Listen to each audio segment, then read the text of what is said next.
நல்ல பிதாவே, உம்மை துதிக்கிறோம் அப்பா. எதற்குமே தகுதி இல்லாத எங்களை உம்முடைய சன்னதி கூட்டி சேர்த்த தயவுக்காய் உம்மை ஸ்தோத்திரம் கர்த்தாவே. இம்மட்டும் நீர் எங்களை நடத்தி வந்த எல்லா கிருபைகளுக்காக உம்மை ஸ்தோத்திரம் அப்பா. இனிமேலும் நீரை நடத்த போகிற கிருபைகளுக்காக உம்மை ஸ்தோத்திரம் கர்த்தாவே. இந்த ஸ்டடியை நீரை ஆசீர்வதித்து தரணுமே கர்த்தாவே. உம்முடைய வார்த்தை போவதற்காக அப்பா வாசலை தந்த இந்த குடும்பத்தை நீரே ஆசீர்வதிக்கணுமே கர்த்தாவே. உம்முடைய பிரசனமும் உம்முடைய கிருபை எங்களோடு கூட இந்த வழி நடத்தணுமே. உம்முடைய நாமம் மாத்திரம் மகிமைப்படட்டும். நீரே ஆசீர்வதியும். இயேசுவின் நாமத்தினால் ஜெபங்கேலும் ஜீவனுள்ள நல்ல பிதாவே. பரதீச பத்தி பார்த்தோம். இந்த பரலோகம் எங்கே இருக்கிறது? மூன்றாம் வானத்திலே இருக்கிறது. மொத்த வானங்கள்ல எத்தனை வானம் உண்டு? 3 வானம் உண்டு. அந்த 7 பரதேசில ஆதியில் இருந்த பரதேசு எங்கே இருக்கிறது? லூசிபர் இருந்த பரதேசு. அது எங்கே இருக்கிறது? பூமியில இருக்கிற பரதேசு. ஆவிக்குரிய பரதேசு எங்கே உள்ள பரதேசு? ஆவிக்குரிய பரதேசு எங்க உள்ளது? பூமியில உள்ளது. அது ரட்சிக்கப்பட்ட பிறகு பூமியில உள்ள பரதேசு. இந்த 7 விதமான பரதேசனுடைய தலைப்பையும் பார்த்துட்டு நம்ம பரலோக பரதேசு என்கிற அந்த இதையும் நாம பார்த்தோம். அதன் பின்பு 3 வானங்களை பற்றி நாம பார்த்தோம். முதலாவது வானத்துக்கு பேர் என்னது? மேகமண்டலம். முதலாவது வானத்துக்கு பேர் என்னது? மேகமண்டலம். 2வது வானங்களுக்கு பேர் என்னது? நட்சத்திர மண்டலம். 3வது வானங்களுக்கு பேர் என்னது? பரலோகம். இந்த 3 விதமான வானங்களை பத்தி பார்த்தோம். இப்ப மேக மண்டலத்துல இந்த பரலோக பரதேசு இந்த இதை பார்க்கிற வரைக்கும் மேக மண்டலத்துல இப்ப எதுவுமே என்ன செய்யல இல்ல. இப்போனா இந்த காலத்துல இல்ல. இந்த பரலோக பரதேச படிக்கும் போது அந்த டைம்ல மேக மண்டலத்துல எதுவுமே கிடையாது. இப்ப அடுத்து நட்சத்திர மண்டலத்தை பத்தி நாம பார்த்துட்டு பரலோகத்தை பத்தி நாம பார்க்க போறோம். 2வது வானத்துக்கு பேர் என்னது?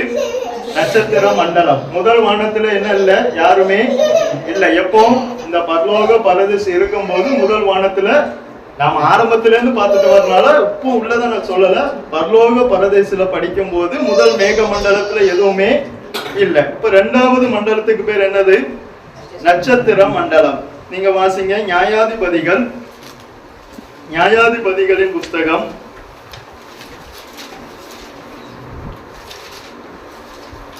5ஆம் அதிகாரம்.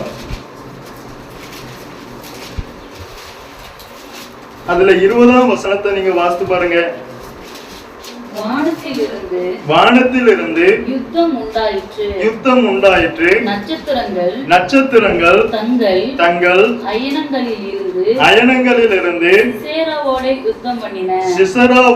யுத்தம் பண்ணின. பாராக்குக்கும் சிசராவுக்கும் ஒரு யுத்தம் வந்தது. அதுல சிசராவோடு சேர்ந்து சிசராவோடு யுத்தம் பண்ணது யாரு? நட்சத்திரங்கள். நட்சத்திரங்கள் மண்டலத்துல யார் இருக்கா? நட்சத்திரங்கள் என்றால் தேவ தூதர்கள். நட்சத்திர மண்டலத்துல தேவ தூதர்கள் தான் இருக்காங்க. அவங்க தான் பாராக்குக்கு உதவியாக அந்த சிசராவோடு யுத்தம் வந்தாங்க.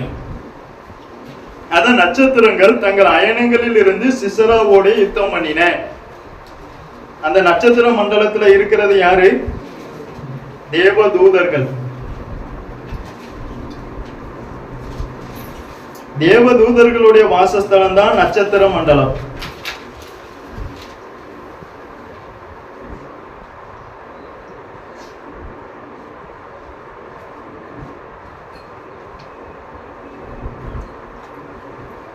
கொலோசியர் 1ஆம் அதிகாரம் 16ஆம் வசனத்தை வாசிங்க.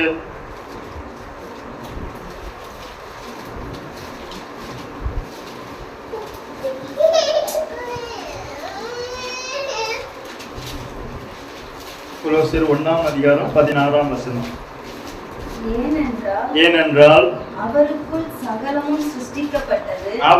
சகலமும் சிருஷ்டிக்கப்பட்டது. பரலோகத்தில் உள்ளவைகளும் பூலோகத்தில் உள்ளவைகளும் ஆகிய காணப்படுகிறவைகளும் அப்ப பரலோகத்தில் உள்ளவைகளும் பூலோகத்தில் உள்ளவைகளும் ஆகிய காணப்படுகிறவைகளும் காணப்படாதவைகளுமான சகல வஸ்துக்களும் சிங்காசனங்களும் கர்த்தத்துவங்களானாலும் துரைத்தனங்களானாலும் அதிகாரங்களானாலும் சகலமும் அவரை கொண்டும் அவருக்கென்றும் சிருஷ்டிக்கப்பட்டது. அப்ப தேவ தூதர்கள் நட்சத்திர மண்டலத்துல இருக்காங்க. அப்ப இந்த தேவ தூதர்கள் எல்லாமே தேவனாலே சிருஷ்டிக்கப்பட்டவர்கள். இந்த வசனம் தெளிவா சொல்லுது. பரலோகத்தில் உள்ளவைகளும் காணப்படுகிறவைகளும் காணப்படாதவைகளுமான சகல வஸ்துக்களும் தேவனாலே சிருஷ்டிக்கப்பட்டது. தேவ தூதர்கள் தேவனாலே சிருஷ்டிக்கப்பட்டவர்கள்.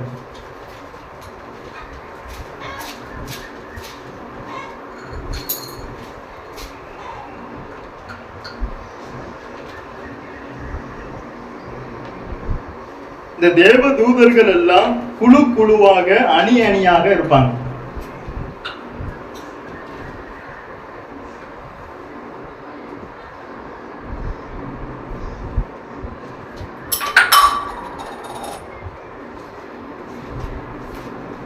அதற்கு உதாரணமாக எபிரேயர் 12ஆம் அதிகாரம்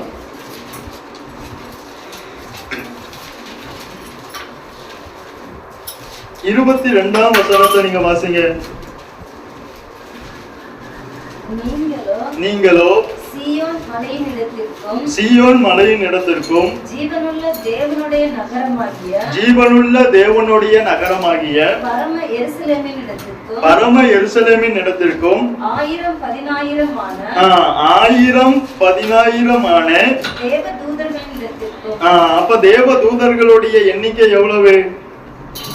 இவ்வளவு எண்ணிக்கைன்னு போடல, 1000-10,000 தேவ தூதர்கள் இடத்திற்கும். அப்ப தேவ தூதர்கள் அதிகமா இருக்கிறார்கள், எண்ணிக்கைக்கு அடங்காதவர்களா இருக்காங்க. இவங்கெல்லாம் குழு குழுவா அணி அணியா இருக்காங்க. மொத்தம் அந்த குழுக்கள்ல 4 குழு உண்டு, 4 அணிகள் உண்டு. தேவ தூதர்கள் எத்தனை பிரிவு உண்டு? 4 பிரிவுகள் உண்டு. ஒன்னு ஏசாயா தீர்க்கதரிசன புஸ்தகம்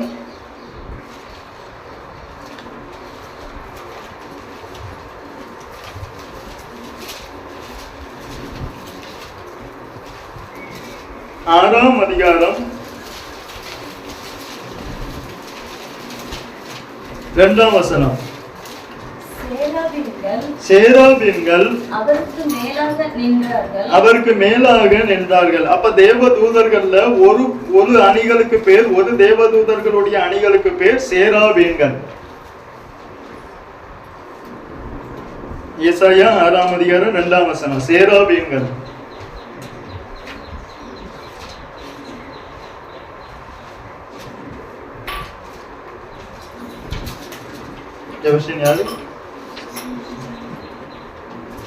அடுத்து 2வது ஏசாயா 37ஆம் அதிகாரம்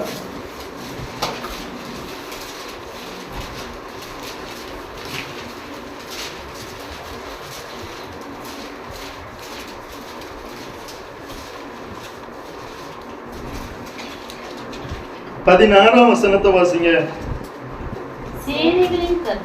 சேனைகளின் கர்த்தாவே, கேருபீன்களின் மத்தியில் வாசம் பண்ணுகிற இஸ்ரவேலின் தேவனே. 2வது தேவதூதர்களுடைய அணிகளுக்கு பேர் கேருபீன்கள்.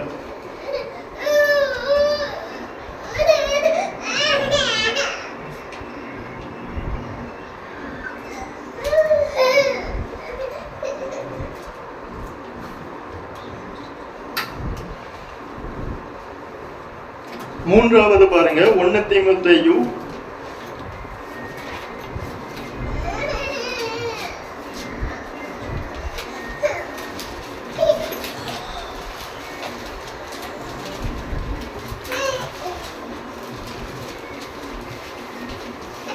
5ஆம் அதிகாரம் 21வது வசனம்.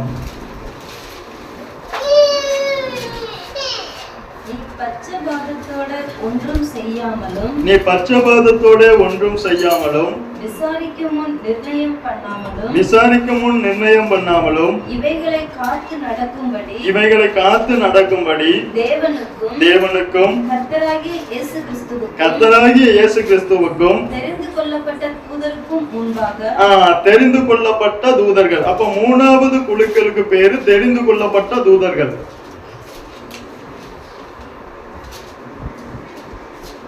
1 சேராபீன்கள், 2 கேருபீன்கள், மூணாவது தெரிந்து கொள்ளப்பட்ட தூதர்கள். அதிலும் சிலரை தெரிந்து கொள்ளப்பட்ட தூதர்களாய் கர்த்தர் வச்சிருக்கார்.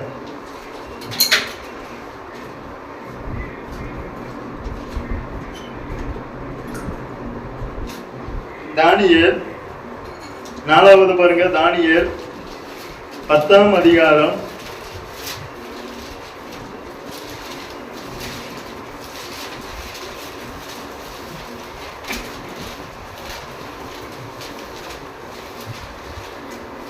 13ஆம் வசனத்தை வாசிங்க. பெர்சியா ராஜ்யத்தின் அதிபதி 21 நாள் மட்டும் என்னோடு எதிர்த்து நின்றான். ஆனாலும் பிரதான அதிபதிகளில் ஒருவனாகிய மிகாவேல். அப்ப 4வது தேவதூதர்களுடைய அணிகளுக்கு பேர் பிரதான அதிபதிகள்.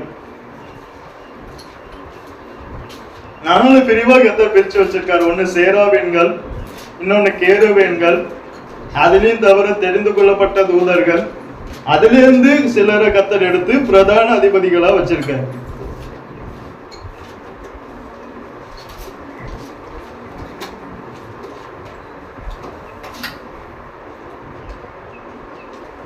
அப்ப நட்சத்திர மண்டலத்துல இந்த 4 விதமான தேவதூதர்கள் இருக்காங்க. ஒன்னு யாரு? சேராபீன்கள், 2 கேருபீன்கள், 3 தெரிந்து கொள்ளப்பட்ட தூதர்கள், 4 பிரதான. ஒன்னு யாரு? சிமியோன், சேராபீன். 2 கேருபீன். 3 கூட்டத்தோட கூட்டமா கோயந்தாடிக்கான்னு பார்த்தேன் பாருங்க. அதே மாதிரி நல்ல மனசுல ஏத்தன். சரியா? அப்ப இந்த 4 விதமான தேவதூதர்களுடைய கூட்டம் எங்க இருக்கு?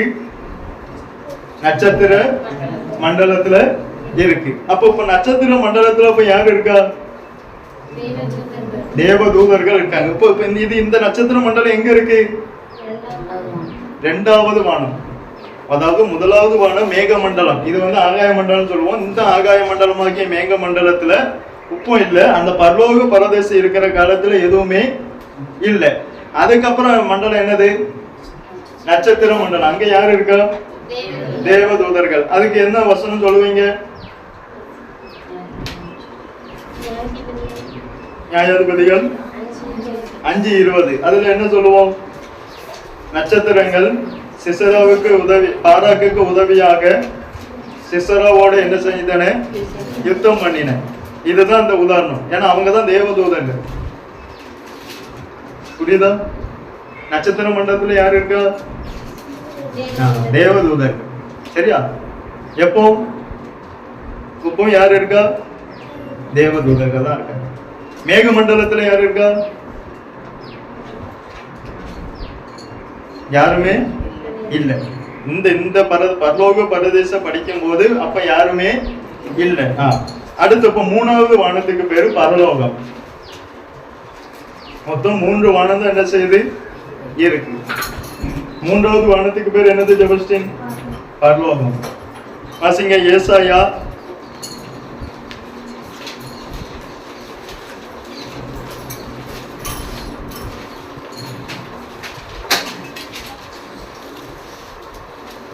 14ஆம் அதிகாரம்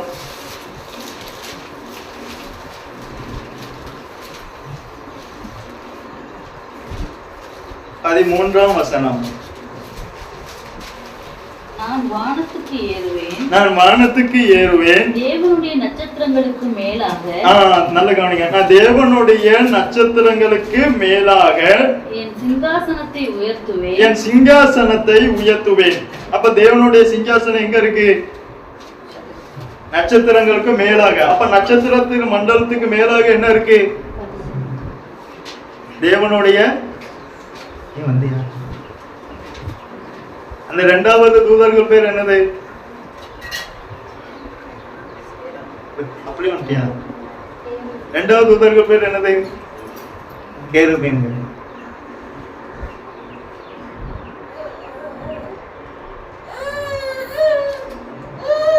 மொத்தம் 4 விதமான தேவதூதர்கள் உண்டு. எதிர்கள்ல. அப்ப மூணாவது வானத்துக்கு பேர் என்னது? பரலோகம். அந்த பரலோகம் எங்க இருக்கு? தேவனுடைய நட்சத்திரங்களுக்கு மேலாக என் சிங்காசனத்தை அங்க கொண்டு போவேன்னு சொன்னது யாரு? யாரு? கேரு. அதுக்கப்புறம் இது யாரு? கேரு. இந்த கேரு அப்ப எங்க இருந்தா? நட்சத்திரங்களுக்கு மேலாக தான் என்ன இருக்குன்னு சொல்றார், தேவனுடைய சிங்காசனம். அப்ப பரலோகம் எங்க இருக்கு? தேவன் வீட்டு இருக்கிற இடம் தான் பரலோகம். அது எங்க இருக்கு? தேவனுடைய நட்சத்திர மண்டலத்துக்கு மேல. அப்ப மூணாவது வானத்துல தான் யாரு இருக்கா? தேவன். சர்வ வல்லமையுள்ள தேவன் எங்க வாசம் வந்தார்? பரலோகத்துல வாசம் வந்தார். இப்ப சங்கீதம் 48ஆம் சங்கீதம், அந்த பரலோகத்துக்கு பேர் என்னதுன்னு பாருங்க.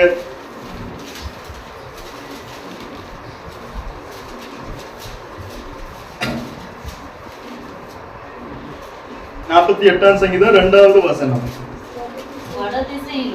வடதிசையில் உள்ள சீயோன் பர்வதம் வடிப்பமான ஸ்தானமும் சர்வ பூமியின் மகிழ்ச்சியுமாய் இருக்கிறது. அதுவே மகாராஜாவின் நகரம். அந்த பரலோகம் தான் மகாராஜாவின் நகரம். இது மூணாவது வானத்துல வட திசையில இருக்கு, வட பாகத்துல இருக்கு.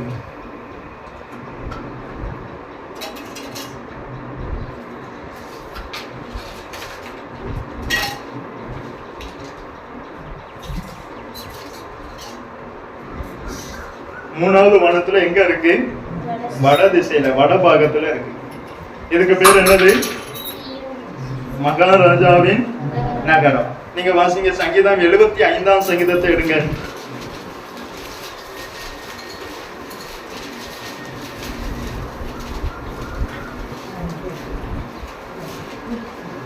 அல்ல 6ஆம் வசனத்தை வாசிங்க. கிழக்கிலும் மேற்கிலும் வனாந்தர திசையிலும் இருந்து கிழக்கிலும் மேற்கிலும் வனாந்தர திசையிலும் இருந்து ஜெயம் வராது. அப்ப ஜெயம் எங்க இருந்து வரும்? வடக்கே தான் வரும். ஏன்னா நம்ம ஜெயம் பெற்றவர் எங்க இருக்கார்? வட திசையில தான் இருக்கார். மரணத்தையும் பாதாளத்தையும் எல்லாவற்றையும் ஜெயித்தவர் எங்க இருக்கார்? வட திசையில உள்ள பரலோகத்துல இருக்கார். அதனால்தான் ஜெயம் எங்க இருந்து வரும்? வட திசையில இருந்து தான் வரும். இந்த பரலோகத்துக்கு இன்னொரு பேர் பாருங்க. எபிரேயர் 12ஆம் அதிகாரம்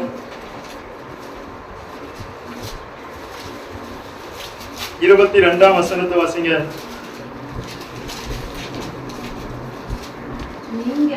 நீங்களோ சீயோன் மலையின் இடத்திற்கும் ஜீவனுள்ள தேவனுடைய நகரமாகிய பரம எருசலேமின் இடத்திற்கும். அப்ப இது என்னது? இந்த பரலோகத்துக்கு பேரு ஜீவனுள்ள தேவனுடைய நகரமாகிய பரம எருசலேம். 1 மகாராஜாவின் நகரம், 2 ஜீவனுள்ள தேவனுடைய நகரமாகிய பரம எருசலேம். இது எங்க இருக்கு? 3ஆம் வானத்துல வட திசையில இந்த பரலோகமானது இருக்கிறது. புரியுதா ஜெபஸ்டின்? இந்த பரலோகம் எங்க இருக்கு?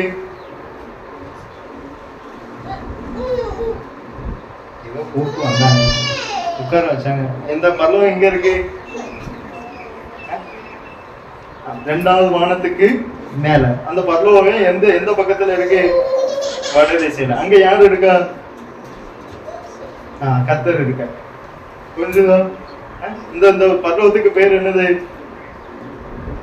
மகாராஜாவின் நகரம், இன்னொன்னு பரம எருசலேம். பைபிள் கொடுக்கப்பட்ட பேர்.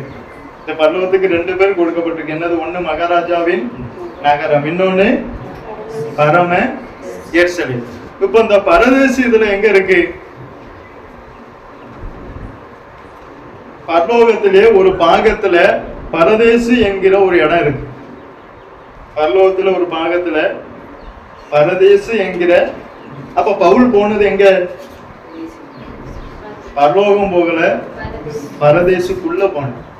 பரதேசிக்குள் எடுக்கப்பட்டு 3ஆம் வானம் வரை பரதேசிக்குள் எடுக்கப்பட்டு. அப்ப 3ஆம் வானத்துலதான் என்ன இருக்கு? பரதேசு இருக்கு. அது பரலோகத்துல ஒரு சைடுல பாகத்துல என்ன இருக்கு? பரதேசு இருக்கு. இந்த பரதேசத்துல யார் இருக்கா என்பதை நம்ம அடுத்த இதுல என்ன செய்வோம் பார்ப்போம். இப்ப இந்த பரதேசத்துல என்னெல்லாம் இருக்குன்னு பாருங்க. வெளிப்படுத்தல் எழுதின விசேஷம்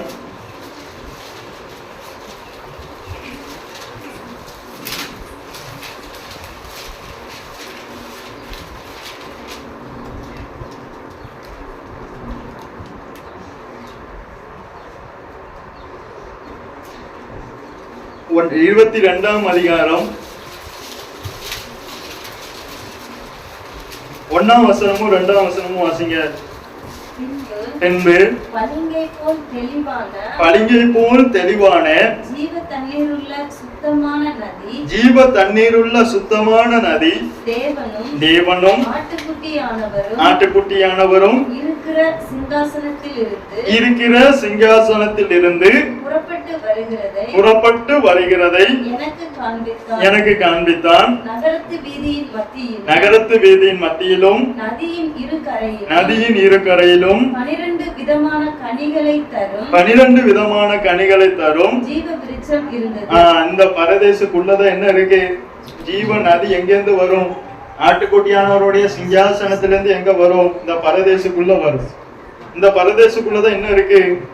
ஜீவ விருட்சம் இருக்கு. 12 விதமான கனிகளை தரக்கூடிய ஜீவ விருட்சம் இருக்கு. அது மாதந்தோறும் கனிகளை கொடுக்கக்கூடியது. அதனுடைய இலைகள் ஜனங்கள் ஆரோக்கியம் அடைவதற்கு ஏதுவானவர்கள். அங்க மரித்த பரிசுத்தவான்கள் எங்க இருக்காங்க? பரதேசில இருக்காங்க. இந்த இலை உங்களுக்கு எப்படி மாறும்? ஆரோக்கியம் ஆவதற்கு ஏதுவா இருக்கு. அப்ப பரதேசுக்குள்ள என்ன இருக்கு? ஜீவ நதியும் ஜீவ விருட்சமும் இருக்கு. இங்கதான் என்ன இருக்கு? உள்ள ஜீவன் இருக்கு. இதுக்கு பேர் தான் என்னது? பரதேசு. எனது எங்கிருந்து வருது? ஆட்டுக்குட்டியானவரும் இருக்கிற சிங்காசனத்திலிருந்து புறப்பட்டு வருது. அங்க நதி இல்ல, அந்த சிங்காசனத்திலிருந்து புறப்பட்டு எங்க வருது? பரதேசுக்கு வருது அந்த நதி. ஏன்? அங்க என்ன கனி இருக்கு? ஜீவ விருட்சம் இருக்கு. அதுக்கு என்ன நதி வேணும்? ஜீவ நதி வேணும். அந்த இலையெல்லாம் எப்படி இருக்கு? ஆரோக்கியம் அடைவதற்கு ஏதுவா இருக்கு. ஏன்னா அங்க ஜனங்கள் இருக்காங்க. ஜனங்கள் ஆரோக்கியம் அடைவதற்கு அது பழைய ஏற்பாடு பரிசுத்தவான்கள் அங்கதான் இருக்காங்க. ஆபிரகாம் எங்க இருக்கார்? பரலோகத்துல இருக்காரா? பரதேசத்துல இருக்காரா? பரதேஸ். அவருக்கு ஆரோக்கியம் எது? அந்த ஜீவ விருட்சத்துல உள்ள இலைகள் தான் அவருக்கு ஆரோக்கியம். அப்ப நாமெல்லாம் எங்க போவோம்? மரிச்சா பரதேசுக்குள்ள போவோம். நாம எங்க போவோம்?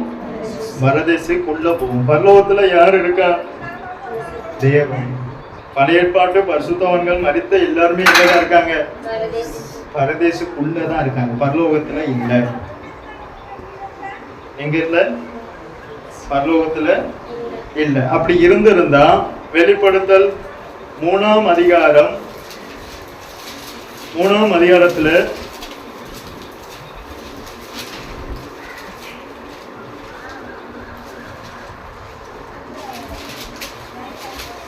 வெளிப்படுத்தல் 4ஆம் அதிகாரத்துல யோவான் ஒரு தரிசனம் கண்டார். திறக்கப்பட்ட பரலோகத்தை கண்டார். அந்த பரலோகத்துக்கு ஆவிக்குள்ள இருந்து போறார். அங்கே ஒரு சிங்காசனம் வைக்கின்றதை பார்த்தார். அதுல பிதா இருக்கிறத பார்க்கார். இயேசுவானவர் அவருடைய அந்த அவருடைய கையில ஒரு புஸ்தகம் இருந்ததை பார்க்கார். அதை ஆட்டுக்குட்டியானவர் வந்து அவருடைய கையில இருந்து வாங்குறத பார்த்தார். இவங்கதான் பரலோகத்துல என்ன செய்தாங்க? இருக்காங்க. வேற யாருமே இல்ல. பவுல் இல்ல, வேற யாரும் இல்ல, பேதுரு இல்ல,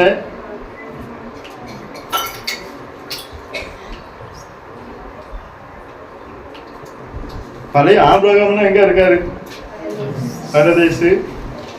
ஆபிரகாம், ஈசாக்கு, யாக்கோபு, யோசேப்பு, வேற யாரு? அந்த எபிரேயர் 12ஆம் அதிகாரத்துல உள்ள பட்டியல உள்ள எல்லாருமே எங்க இருக்காங்க? பரதேசுக்குள்ள. அப்ப பரலோகத்துல யாரெல்லாம் இருக்கா? பரலோகத்துல யாரெல்லாம் இருக்கா? 24 மூப்பர்கள் இருக்காங்க. வேற யாரெல்லாம் இருக்கா? இதான் ஆட்டுக்குட்டியானவர், 4 ஜீவன்கள், 24 மூப்பர்கள். இவங்க தங்களுடைய கிரீடத்தை வைத்து இருக்காங்க. ஆட்டுக்குட்டியானவர் அந்த புஸ்தகத்தை வாங்கி சிங்காசனத்துல உட்கார்ந்த போது இவங்க என்ன செஞ்சாங்க? தங்க கிரீடத்தை தலையிலே வைத்து வணக்கமாய் விழுந்தார்கள். இது நம்மால் உண்டானது அல்ல, இது தேவனுடைய ஈவு. இங்கேயும் இருக்கணும், அங்க போன பிறகும் அது இருக்க. சிங்காசனம் கிடைச்சிட்டுன்னு என்ன செஞ்சிடக்கூடாது, இது என்னால வந்தது அப்படின்னு சொல்லிடக்கூடாது. இந்த கிரீடம் என்னால வந்தது அப்படின்னு சொல்லிடக்கூடாது. இது தேவனுடைய ஈவு. இது யாருடைய ஈவு? தேவனுடைய ஈவு. இப்ப நான் உங்ககிட்ட கேள்வி கேட்டுட்டு நான் என்ன செஞ்சிருவேன், முடிச்சிருவேன். மொத்தம் எத்தனை விதமான பரதேசம் இருக்கு? 7 விதமான பரதேசம் இருக்கு. இதுல ஆதாம் ஏவாள் வாசம் பண்ணின பரதேசம் எங்க இருக்கு? பூமியில பாவம் செய்வதற்கு முன்பு உள்ள பரதேசுக்கு பேரு தான் என்ன பரதேசு? ஆதியில் இருந்த பரதேசு, ஆதாம் ஏவாள் வாசம் பண்ணின பரதேசு. பாதாள பரதேசம் எங்க இருக்கு? பூமிக்கு அடி. இதெல்லாம் ரொம்ப முக்கியம். பாதாள பரதேசம் தான் ரொம்ப நமக்கு என்ன செய்யணும், கண்டிப்பா தெரியணும். புதிய பரதேசம் எங்க இருக்கு?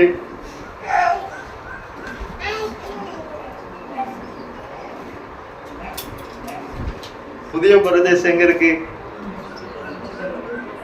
பூமியில. இங்கதான் நாம போவோம். இதுதான் நமக்கு எது? கிறிஸ்து வாசம் பண்ணக்கூடிய பரதேசம் எங்க இருக்கு? அதாவது பரலோக பரதேசு வானங்கள்ல இருக்கு. ஆதியில் இருந்த பரதேசும் ஆதாம் ஏவாள் வாசம் பண்ண பரதேசும் பூமியில பாவம் செய்வதற்கு முன்பு உள்ள பரதேசுகள். பாதாள பரதேசம் எங்க இருக்கு? பூமிக்கு அடியில இருக்கு. ஆவிக்குரிய பரதேசம் எங்க இருக்கு? ரட்சிக்கப்பட்ட பிறகு பூமியில இருக்கிற பரதேசு. கிறிஸ்து வாசம் பண்ணக்கூடிய பரதேசம் எங்க இருக்கு? ரட்சிக்கப்பட்ட பிறகு பூமியில உள்ள பரதேசு. புதிய பரதேசம் எங்க இருக்கு? ரட்சிக்கப்பட்ட பிறகு பூமியில உள்ள பரதேசு. இந்த 7 விதமான பரதேசுகள் நாம பார்த்தோம். இதுல இன்னைக்கு நாம பார்த்தது என்னது? பரலோக பரதேசு. இந்த பரலோகம் எங்க இருக்கு? 3ஆம் வானங்கள்ல இருக்கு. பரலோகம் எங்க இருக்கு? மொத்த வானம் எத்தனை வானம் இருக்கு? 3 வானம். அது முதல் வானங்களுக்கு பேர் என்னது? மேக மண்டலம். 2வது வானங்களுக்கு பேர் என்னது? நட்சத்திர மண்டலம். 3வது வானங்களுக்கு பேர் பரலோகம். முதல் வானங்களுக்கு பேர் என்னது? 2வது வானங்களுக்கு பேர், 3வது வானங்களுக்கு பேர் பரலோகம். இந்த மேக மண்டலங்கள்ல யாரு இருக்கா? இந்த சப்ஜெக்டை பொறுத்தவரை யாருமே இல்ல. நட்சத்திர மண்டலத்துல தேவ தூதர்கள் இருக்காங்க. பரலோகத்துல தேவன் இருக்காங்க. தேவ தூதர்கள் எங்க இருக்காங்க? 2ஆம் வானம், நட்சத்திர மண்டலம். இந்த பரலோக பரதேசம் பொறுத்தவரை தேவ தூதர்கள் எங்க இருந்தாங்க? நட்சத்திர மண்டலத்துல இருக்காங்க. புரியுதா? யார்கிட்ட சொல்லிடலாமா? இதை கண்டிப்பா நீங்க செஞ்சு வச்சுக்கிடுங்க. இது ரொம்ப என்ன செய்யும், உங்களுக்கு உதவியா இருக்கும். ஏன்னா ஒரு பாஸ்டே இதை புதுசா கேட்டுட்டு இதை நான் தொடர்ந்து கேட்பேன், இதை பத்தி எனக்கு தொடர்ந்து நான் கேட்கணும்னு சொல்லி அனுப்பியிருக்காங்க. ஏன்னா இது யாருக்குமே அதிகமா தெரியாது, உண்மையாவே தெரியாது. பாதாள பரதேசு எங்க இருக்குன்னு யாருக்கும். நரகம் இப்போ திறந்துட்டான்னு நம்ம எல்லாரும் என்ன நினைப்போம்? அவங்க நரகத்துக்கு போவாங்க. ஏன்னா எங்க போவாங்க? நரகம் இன்னும் திறக்கப்படலை, பாதாளத்துக்கு தான் போவாங்க. நீ மண்ணா இருக்கிறாய், நாம எங்க போவோம்? ஆனா விதைக்கும் போது என்ன செய்தாங்க? எல்லாரும் மண்ணள்ளி போட்டு. நாம மண்ணுக்கு போறவங்க அல்ல. அது துன்மார்க்கமா ஜீவனம் பண்ண எங்க போவாங்க? நாம எங்க போனோம்? நம்ம ஆத்துமா. ஆனா ஏன் மண்ணா இருக்கிற மண்ணுக்கு திரும்புவாங்க?